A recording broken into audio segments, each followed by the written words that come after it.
Linda, thank you for sharing that story of Aunt Sarah with us. I was very touched by it. Storytelling.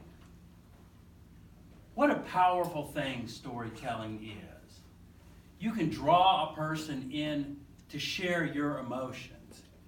It's like when you go into a movie theater and the lights dim and the story or the film comes on the screen, you're drawn into that and become involved in it for the hour and a half or 2 hours, however long the movie is. And that's what happened to us today with your story of Aunt Sarah. Linda did two things that I really appreciated and I felt added a lot to her story. The first thing that I felt was impressive was that you opened with a question. You said, what is the measure of a successful life? And then you kind of paused and let that sink in so that we could think about that and decide or know that's what the speech was going to be about. And you kind of followed that up with, is it having a big car? Is it having a big house?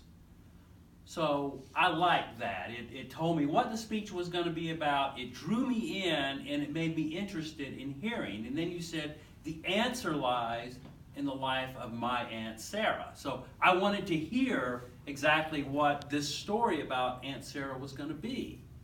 And then at the end, you came back around to that. You said the answer or the true measure of a successful life is in those relationships we have established. So that's a great rhetorical technique, is to start with something at the end or beginning and then kind of come back to it at the end. It kind of frames your whole speech.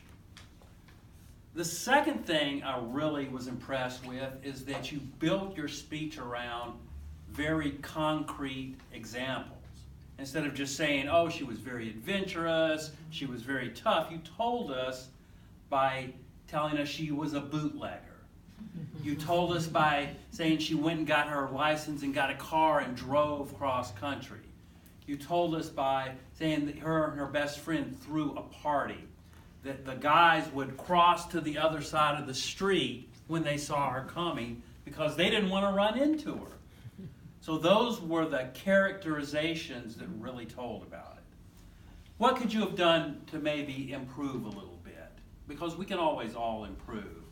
One thing I would say is at the beginning you seemed a little bit nervous and you were kind of doing the praying hand. But that went away as you got into the speech.